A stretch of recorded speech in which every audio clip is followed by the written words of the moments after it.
What is going on, everybody? Welcome back to Sideline Summit. I'm Antonio Perez, joined by my co-host, UPenn's finest, Danny Cole. We have another great episode for you guys today. We're going to be talking about both AFC Beast and the NFC Beast. We were originally just going to talk about the AFC because they're super close, but of course, with the Commanders' win over the undefeated, now not undefeated Eagles, a lot's brewing up over there. Two divisions that really have a good shot of like the whole division just getting in. And then we're going to talk about some NBA contenders. I believe we are that far in the season, roughly 15 or 4 weeks or whatever into the season. We can tell who, is going to make the leap and who hasn't really made the leap, some frauds and whatnot. And then, of course, we're going to make some money at the end of the episode. Go to TikTok if you haven't seen our Week 11 picks already. I'm already 0-1. I picked the Packers. I thought they turned things around, but apparently not. But Christian Watson did score 2 touchdowns. That was very good for him. But I mean, I can't complain. Derrick Henry's on my fantasy team, so that's my summit. Actually, Derrick Henry on my fantasy team. Way to get things going after I'm on like a 2-game losing streak, and I'm fighting to stay in the playoffs. I'm still trying to get that 1 seed. But Danny, how are you doing today? It's a beautiful Friday morning, a little after what we usually record. Let's get right into it. My summit. This man came in, a lot of questions, hasn't scored a touchdown since week 2 of the NFL season. A lot of people are like, oh, where is he at? Justin Jefferson made his mark, had his signature game, proved that he is a top 2 receiver in the NFL. You had him at 2. I had him at 1. He's him. That was before the season. Yeah. I think I would still have him at 2, but I don't have the same 1.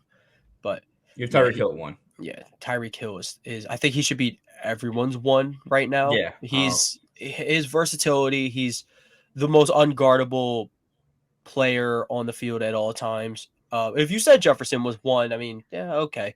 I mean, he just does some things that it's like no one else can do. But same thing with Tyreek Hill, and you can say the same thing with Jamar Chase. And there's so many unique guys in the NFL right now. We've been saying it for the last decade or so. Like, we're in the golden age of wide receivers.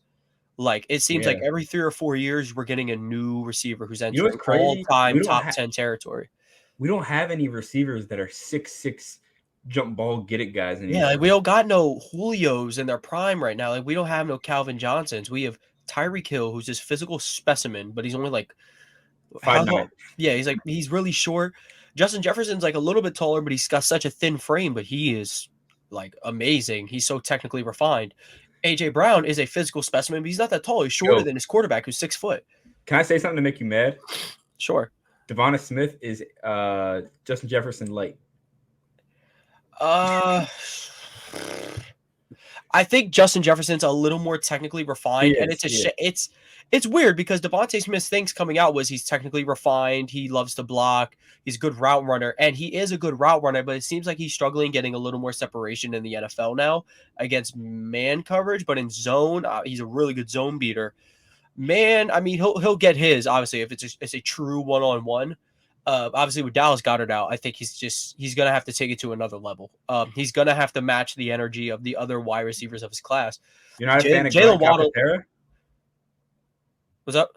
You're not a fan of Grant Calcaterra? First of all, Jack Stoll's up next. Jack Stoll is actually really solid. He's solid. But we're probably going to go with a lot more 4 wide receiver sets. You see a lot of Zach Pascal, who's more Quez. I'm a lot more Quez Watkins, assuming he doesn't fumble the ball. Which is my plummet is Eagles ball security. They turned the ball over 3 times up to this point, and then they just turned it over 3 times last game. Not going to win a football game like that. It's simple. I mean, we have an interception going off of AJ Brown's hands. I mean, AJ Brown has done a lot for the Eagles this year. But that's inexcusable. I mean, Jalen Hurts is one of the only reasons. Jalen Hurts and Miles Sanders are literally the only reason they were in the game. I think Miles Sanders needs to get 15-plus carries a game. I mean, he averages roughly 4 to 5 yards a carry. How do you not feed someone like that? The Niners are giving CMC and Elijah Mitchell 15 carries a game.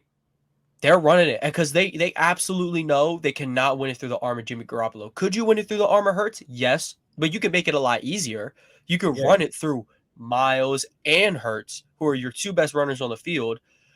The Eagles had several last game-winning drives, and they decided to put Kenneth Gainwell in on their game-winning drive and like start running the ball. Like they get 5 yards a pop running the ball, fine. You can do that on your game-winning drive. But like, why not go with your like who's been a top 10 running back this year, who's on a contract year?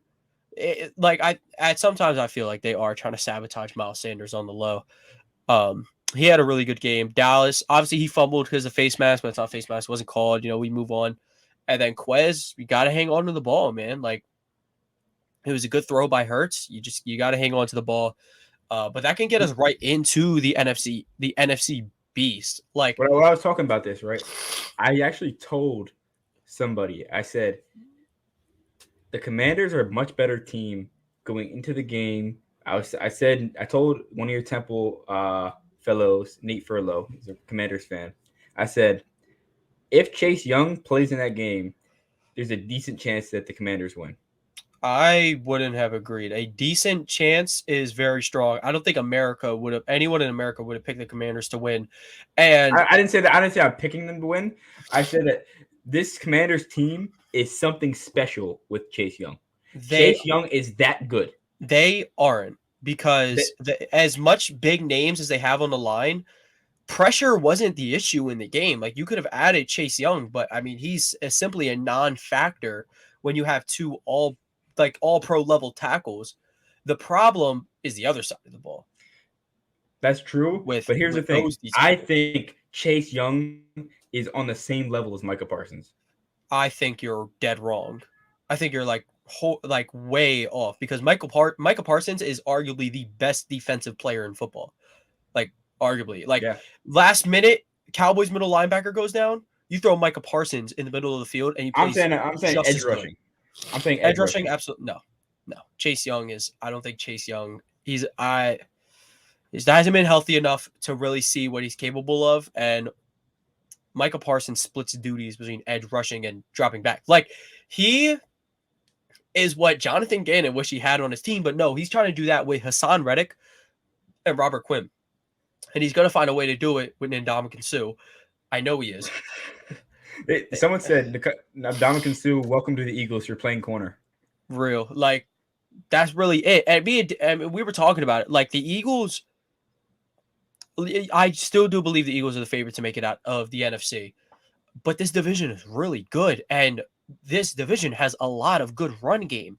Cowboys have Pollard and Zeke and a great O-line. Well, not a great O-line. Not like what he used to, but it's still way above average. Man, the Cowboys were hated on for picking Tyler Smith in the draft. He has been pretty good.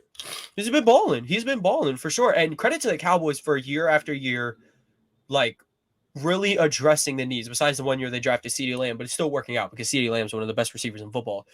And the Giants have a strong run game too. The Eagles weren't exposed. I think everyone who's watched the Eagles knows Jordan Davis on the field, other team has no run game. Jordan Davis off the field, you get a first down every carry. Like everyone who's watched the Eagles up to this point knows that.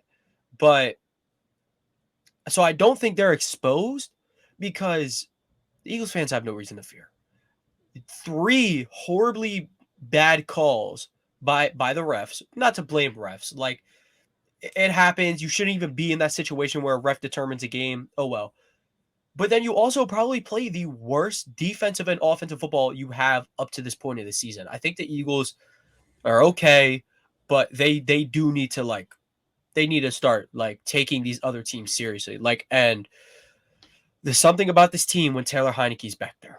Something about him. There's something special with Taylor Heineke.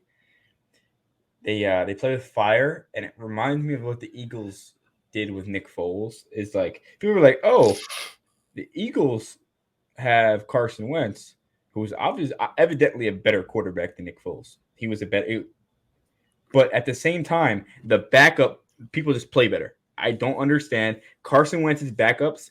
People just play better.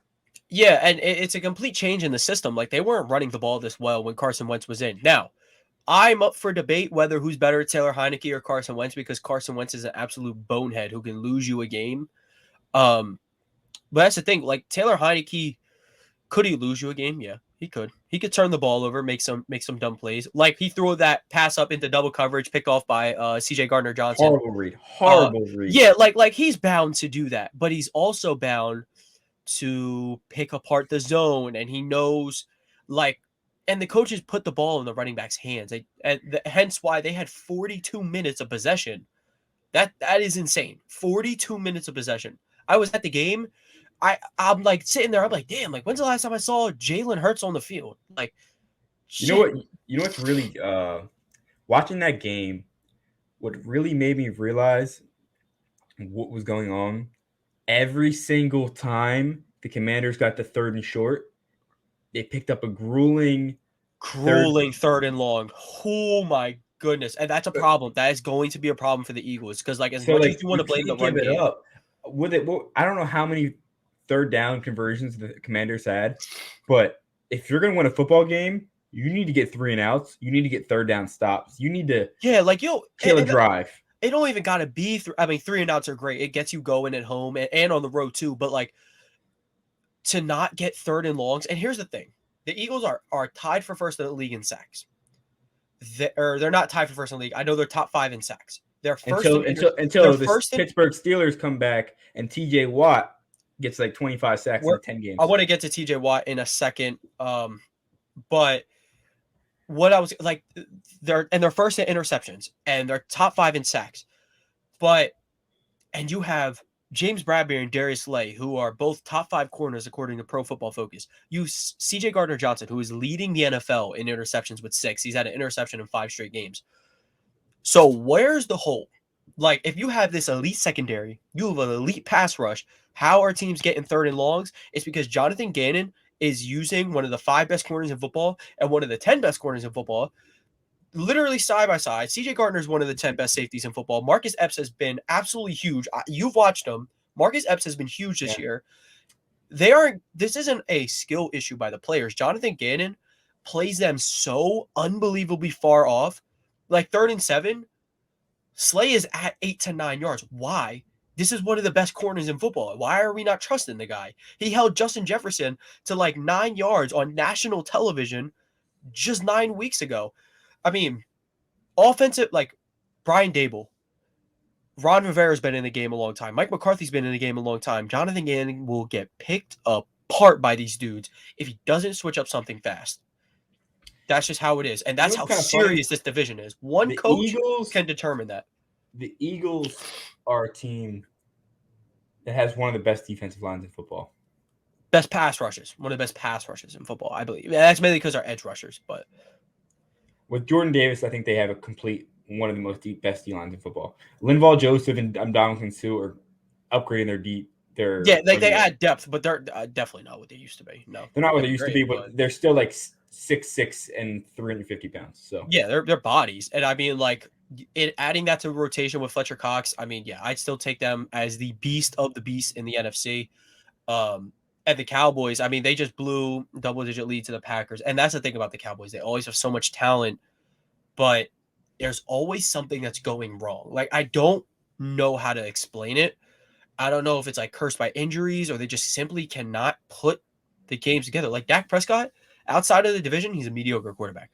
And like I always tell people, he is the lead of the pack of like the mid guys, because when I have to watch Dak Prescott against the Eagles or against the Commanders or Giants, I promise you he'd be an MVP candidate if he only played those 3 teams year round. Like, he's absolutely amazing against those guys. Yeah, there was that one year, I think 2 years ago, he started off the first 5 games of the season, he had 2,000 yards.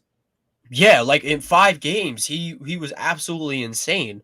I don't know. And with the Giants, I think the Cowboys are better than the Giants. They're a lot more talented. Dable is clearly the better coach than McCarthy, but the talent gap, I think, puts the Cowboys ahead. But what would convince me of the Giants need a signature win. That signature win could be against the Cowboys. Like, if they were to beat the Cowboys, I'm all in on their contenders. And I do think Giants beat the Eagles. If the Giants beat the Eagles, a signature win? Oh, hell yeah. Hell yeah. Yeah. Definly. But if they beat them last year, if they beat them week 7 or week 18, no, because the Eagles probably are going to wrap up the NFC by then. But Man, with the I Giants think only the had 2 Giants are losses, legit. right? Giants' 2 losses were to Seattle, and Dallas at Cowboys, home. yeah. So if you get your revenge on the Cowboys, you low-key cancel that out. Seahawks, I don't know. Seahawks just got low-key washed by the Bucks. The score was not as close as it looks, I feel like. I feel like the Bucks just got their way for most of the game. Didn't the Bucks win by 1 score? Yes, but they had their way a majority of the time, and They did. the Giants' offense just couldn't get anything going against Seattle, which is my All right. worry. Here's what I'll say. The game was in Germany. Huge It's an turnout. huge turnout. Seeing country roads at the end of the game. Yeah, I'm gonna give Seattle a slide here. I'm gonna let them pass. I'll let them pat. But if the Giants were to have won that game and they'd be 8-1 right now, yeah, we'd all have a different light on them. But because they're beating, like they're losing to teams that are, I don't want to say one dimensional, but like they haven't beaten an elite quarterback yet. I'm pretty sure Aaron Rodgers. They've beaten Aaron Rodgers, but is Rodgers elite this Be year? honest with you though, only elite quarterback the Eagles have beaten has been Kyler Murray. Kyler Murray hasn't been elite this year. We haven't.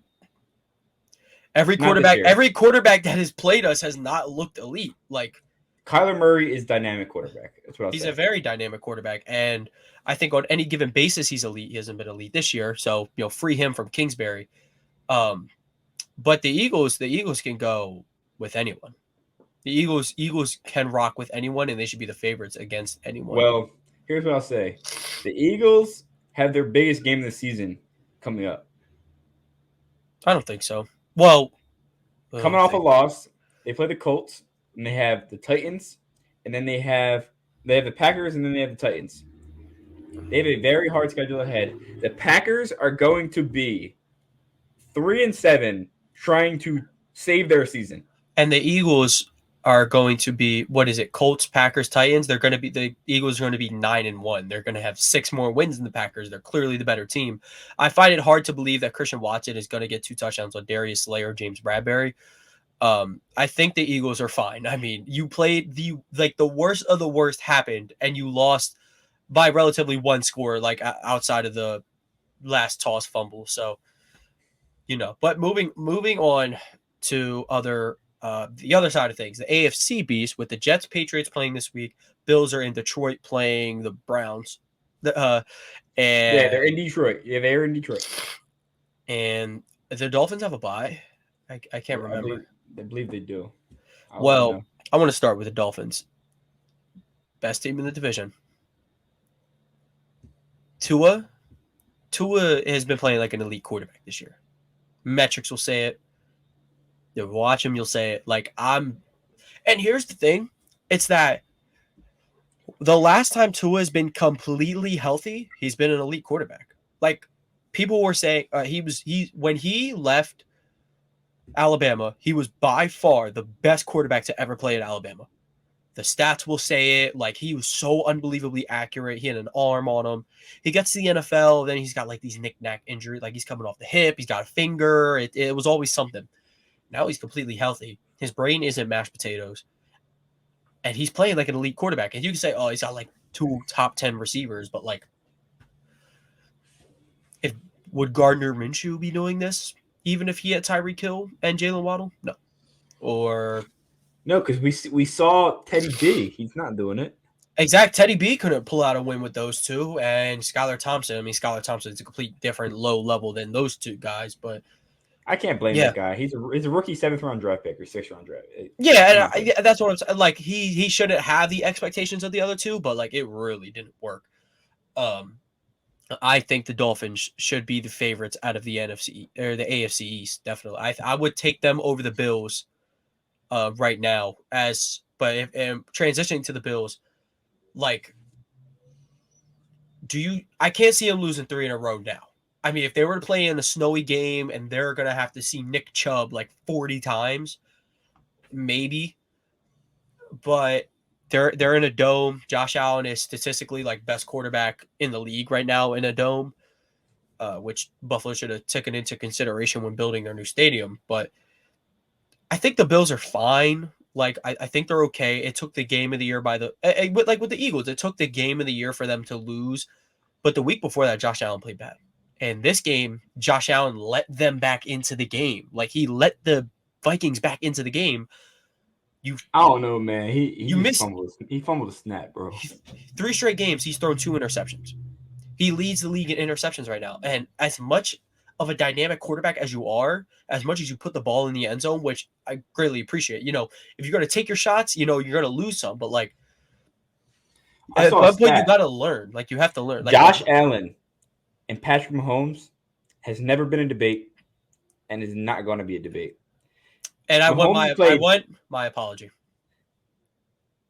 I mean, I've always said Mahomes is better. No, you didn't. In the summer, you were always trying to sneak him as 1A, 1B, or you'd be like, oh, Allen's just a little bit better. And I was just always like, Mahomes is going to be the best quarterback for the next decade.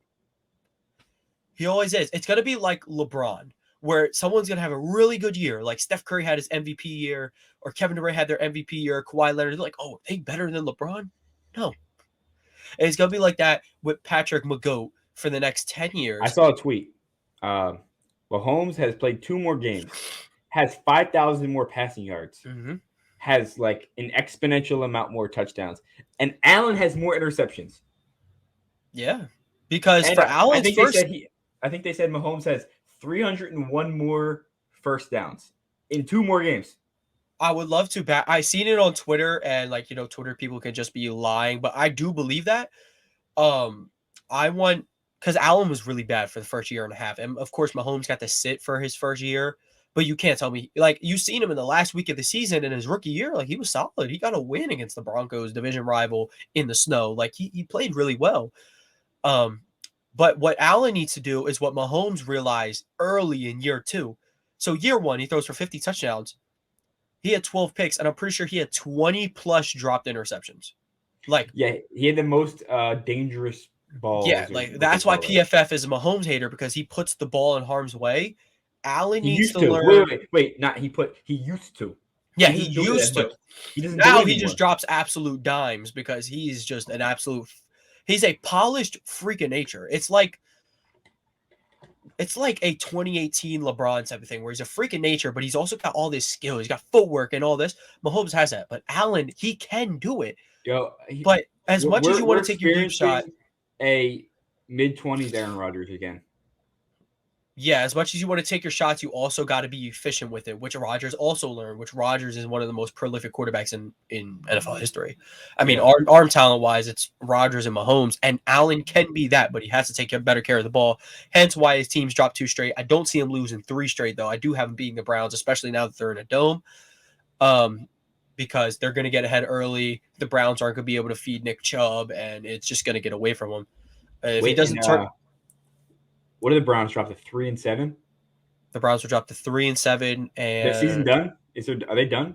They have to win 7 straight? In the AFC, they will have to win 7 straight to even have a chance, in my eyes, because the New England Patriots have a real shot of finishing like 9-8, and they're the last in the division right now, but they're the 7th seed. That's how good the division is. But moving on to Jets Patriots, I don't even know who to even pick. Like, I didn't know who to pick in this game because like the Patriots have such a not like a huge coaching advantage. Like Robert Saleh is like a very good coach, but it's Belichick. And then it's like, oh, well, if the Jets just don't turn it over so much, then the Patriots won't win. But that's their thing. Belichick abuses young quarterbacks. Like Mahomes has always had trouble against him. Even like as much he upped the points, of course, but there were games like his starter season where like he didn't score for like a whole half or something, and he just had to turn it on in the second half. But that's what Bill does. He makes it really difficult on young quarterbacks, but this Jets team is very talented. That's going to be a huge game. Like I'm so impressed with the Jets. I just really wish they had a better quarterback. And same with the Patriots. Their defense is so legit. I just really wish they both had different quarterbacks. Both of them could really be using Justin Fields right now. Patriots didn't have a chance, but yeah. Yes. They could have traded him, but Zach Wilson, he's doing his job. I'm taking the Jets. I don't think he's. I don't know if he. Go ahead. I'm gonna let you talk. I need to think about this real quick. I don't think Zach Wilson's great. I think he's a bottom 10 quarterback in the NFL. But you know what he's not doing? He's not turning the ball over egregiously. He's not playing horrendous. He could be making better plays. Because you drafted him as this guy to like, oh, you want to raise the ceiling. He's not like a floor raiser. He's a ceiling raiser, right? But he's not doing that. He's just like playing at the floor. Which is, I mean, the Jets team could be a lot better, but it's all dependent on him. And does he want to take these risks? And can he be efficient in his risk taking? That's something that the Jets are going to have to mitigate. And maybe, I mean, he only played what? He was out for the first 4 weeks. This is like what, his fourth, fifth game? Roughly. So, like, he played his rookie year where he got hurt. This is probably about around his first, like, is it 18th game or something like that? I don't know. Yeah, he's young, absolutely. But right now they're winning in spite of him. He needs to. He is really on a short leash, but it's a little extended because the Jets are winning, and he's a part of that. But I feel as of right now they're winning in spite of Zach Wilson right now. He has he is one of the best arm talents in the NFL. We've all seen it. His pro day was magnificent. He was amazing at BYU. I think he needs to get used to NFL defenses faster, and he has to do it now. Because like you got Garrett Wilson and your defense is elite, and next year you're gonna get Breece Hall back. Like he's gonna have to learn fast, and it's on the Jets to either bank on Garrett Wilson becoming elite now, or going to get him his Stephon Diggs, his AJ Brown, and if you believe in him that much, then yes.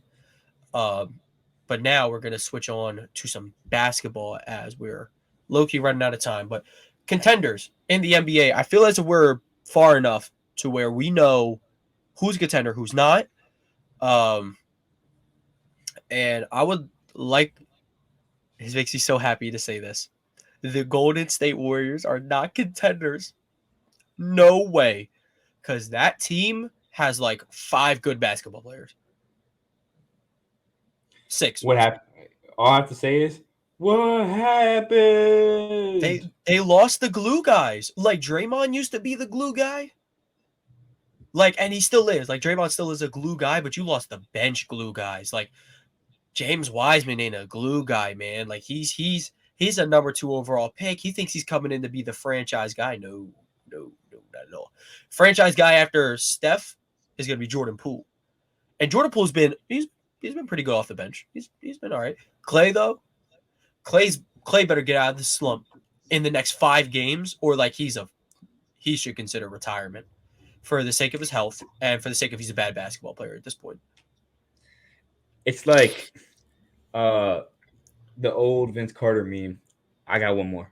Yeah, you don't like got one more, bro. You don't got one more. You ain't that old, but like you've clearly regressed. You're not the defender you used to be. You're not the shooter you used to be. Sadly, here's the thing. Clay could be 6th or 7th man off the bench. Probably. How would you fare with him going to the bench, starting Jordan Poole? How would Jordan Poole work alongside Steph Curry as a starter? Maybe I'm crazy. Sixers should give him a call. Call about Klay Thompson? Yeah. No, you know what I think? I think Tobias Harris would fit an Otto Porter role very well. I think that could be a talk. I mean, the contracts, not off the top of my head, I believe they would align. And he's a catch and shoot guy that you guys can need. I mean, Tobias, you don't need another one-on-one scorer. You have 3 of the best in the game. You have Joel Embiid, best post scorer in the NBA, bar none. You have James Harden, still one of the best ISO basketball players in the NBA, bar none. Tyrese Maxey is going to be an all-star. Hopefully, there's a lot of good guards. Everyone that said Tyrese Maxey should get traded for Kevin Durant. It's looking rough. I mean, I did personally, and you did say it. Well, I still think they should have. Here's what I'll say. What you said. You said Tyrese Maxey will never be as good as Kevin Durant is today, and it's true. You're right about that. Mm-hmm. But I think he'll be pretty damn close as a top 20 to top 30 NBA basketball player. I think he could peak as a top 20 basketball player at some point. So that's what I'm saying. So like, I think it's better to have a top 20 player than to trade a top 20 and then more assets in the future for a top 10. That's another thing. Talking about NBA contenders, I don't know if the Sixers are contenders because they have all star power in the world. If you were to just give me those three guys, absolutely. Uh, their bench don't got it, man. Like, They're and not they're not playing Big Three basketball though. they're They're playing exactly NBA that's basketball. that's what I'm saying. And like, as weird as the play styles you think wouldn't match up with Harden and Embiid, Maxey, they do. They match perfectly, but they don't got the bench. They don't got the coach to rock out with those guys. I think the Sixers should go get Ime Udoka. I think they Wait, should. he can't coach this year though, right? Yes, he can. He He can? can't. He got suspended from the Celtics. He didn't get suspended from the NBA, hence why he was about to go coach in Brooklyn. I think obviously people are scared, like, oh, like they don't really know what happened yet. But I mean, there's no legal action going on, so I don't assume he did anything harmful. I just think he had an affair within the organization that Twice. twice you're not supposed to do. But if I'm the Sixers, bro, like this team's too talented. Like Udoka would get this team so right, and he would get Matisse Thybulle right because he got Grant Williams right. Yeah. And Grant isn't the defender. Matisse is no, but Grant is a much better offensive player than Matisse. Hence why every other year it's like, oh my god, I can't believe. I don't think it was Grant. No, yeah, it wasn't Grant and Matisse that was a problem. It was Carson Edwards and Matisse. I'm pretty sure, but Grant is developed a better offensive game that I think Udoka could do for Thybulle. Surely. So yeah, I don't think the Sixers are contenders, not because of their star power, it's because of their bench and their coaching. All right, I got another Team question. Turning out to the West. in the West, yes. Contender or pretender? Utah Jazz. Pretenders, absolutely. And they're fun to watch. I really hate to be the hater there. You can't tell me they're beating the Phoenix Suns, Dallas Mavericks, in a 7-game series. I thought they were tanking for Victor. I thought so too, but they built a solid basketball team. Like that's a team that's going to make the playoffs. I really believe it, but I don't think they're going to win a playoff series because Trailblazers too. What's up with them? I don't think they're that real. they're doing this without Damian Lillard. You only get better once you add Damian Lillard. It can happen because the Warriors are bad. The only team that could stop the Portland Trailblazers the past couple of years was like the Warriors and LeBron James that one year in the bubble. But like neither of those teams might not even be in the playoffs. I think Portland could be a contender. I'm very high on Anthony Simons. I think his defense could use a little work. Jeremy Grant has been, of course, a great addition. Well, one place where we both missed in the beginning before the season, the Rockets, man. Okay. I thought they were going to be play-in material. I was huge on Jalen Green, and he's playing well, but not taking the leap I thought he would. I thought he'd be all-star level, like how my boy Banchero is going to make all-star. So if I had to pick two contenders each side, like I think they could win the NBA championship. I would go Bucks Celtics. I think they're on a different level than everyone else in the East right now, because the Celtics have Jason Tatum, who is second on the MVP ladder, in the latest MVP ladder, only behind Luka Doncic.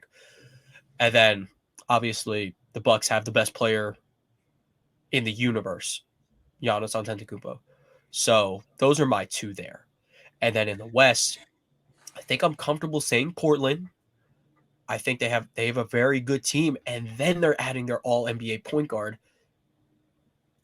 And the second team out west, I'll go with the Phoenix Suns. I know they got absolutely destroyed in a game 7. It's like, oh well, when they get to the playoffs, the season before they just got blown out by Luka, they were in the NBA Finals, and yes, they choked it away, but they were 2 games from winning the NBA Finals. I'm still high. Like this team is deep. But Mikal Bridges looks really good, and he's very confident on both sides of the ball alongside Devin Booker. Chris Paul isn't playing that well, but he's also very old, and he's putting up 9 and 9 a game, I'm pretty sure, or something like that. Like he's still very solid. So Suns, Portland, and Bucks, Celtics. Those would be my contenders. What about you? I mean, evidently, I think they're the two contenders. I agree with all 4. One thing that I'll say, I need to make a remark. When that man Chet Holmgren comes back next year off his Liz Frank, The Thunder are the team that everyone should be scared of. SGA right now is the best shooting guard in basketball. Yeah. Right now. I'm not going to say like, oh, overall rankings with body of work. Man, that's not fair. That's jumping the gun. But whew, he is like better than prime Jimmy Butler. Nah, look, listen. Jimmy Butler has a different, Jimmy Butler is the most polarizing player to rank because he truly does not care about the regular season. Like, I'll put up a column 23, 6-6, whatever. But playoff time, he is one of the most unstoppable basketball players I've ever seen. He has a different switch for the playoffs. He's got a mid-range game of Michael Jordan, dude. Like, he is He'll back you down and then take a fadeaway. And he's insane, man. And if he has to, he'll be an elite point guard. And if he has to, he'll be an elite defender. He's a different switch for the NBA playoffs. How good? I have a hypothetical for you. Listen, how good are the Sixers if they keep Jimmy instead of Tobias? And they keep Brett Brown, or they go to Doc Rivers? They go to Doc. I think you're in the same boat. I just think Rivers. Wait, I think Doc because you probably don't end up getting James Harden, and Doc Rivers is just that bad. He's just that bad as a coach. He hasn't been a good coach since he won Coach of the Year with the Clippers because he brought that team to the 8th seed. I don't think Doc Rivers is ever a good coach. I think that's a hot take, but that's fine. I mean, what he is underachieved a lot with the talent he's given. Okay, well, the NBA has been fun, but it's time to make some money because we got to get out of here. We're pushing 40 minutes right now. So, take a money line. I can't get away from the Bears, dude. Like, I can't do it. I picked them for the last 3 weeks. They've lost the last 3 weeks despite Justin Fields' masterclasses. I'm sick of it. It stops right now. Give me Bears plus 3.5. Give me Bears spread. And give me Justin Fields passing and rushing touchdown. Give me all of it. Book all of it. Because I'm so sick and tired of Justin Fields losing because of his crappy defense. Justin Fields, get him his Stephon Diggs immediately. I demand it. Get him his Stephon Diggs. I like it. I'm going to take one from every – I'm going to take a Commanders money line against the Texans. I think they win two straight. Easy. I like that. Think Commanders are going to – what did they improve to? 6-5. They'll be 6-5. Woo! Yeah. I mean, that's pushing it for the 7th seed, definitely. Definitely is. For spread, I'll take the Steelers covering the spread out against the Bengals. I don't know what the spread is. Is TJ Watt? That's what I want to mention. Is TJ Watt playing? TJ is, and I believe Minka is playing a week after having appendicitis. That's insane. That's actually insane. Now, I literally might go back to TikTok and change my pick because if TJ Watt is playing, that Bengals line is so bad they could literally lose in the game. But I don't trust the Steelers' offense enough. I'm not going to do it. So, but I do like the spread. I think it's going to be a lot closer than people think. Because here's what I'll tell you: the Steelers' O-line, they were running the ball, man. They had 200 rushing yards last week. I let go of Jaylen Warren in favor because I needed a tight end bad. But Jaylen Warren is him. Yeah, he's explosive. He's really explosive. All right, let's get the money line in the anytime. Let's get the money line in the anytime. The money line. Oh, we got the money line already. We need the anytime. Anytime touchdown. Kadarius Toney getting his second with the Chiefs. I like that. With McCole Hartman now in IR, I mean, Juju's in concussion protocol. Yeah, this could be a week for Toney and Kelsey. So I like those picks. And yeah, that just about wraps up. Thank you everybody for tuning in. This has been another great episode. Me and Danny getting to the facts, to the analytics, getting to everything. So again, thank you guys for tuning in. Make sure you guys, leave a like, download on all your favorite platforms. You're on YouTube, leave a like, comment, subscribe, and all that stuff. Thank you so much for tuning in. And you guys have a good day. Stay tuned.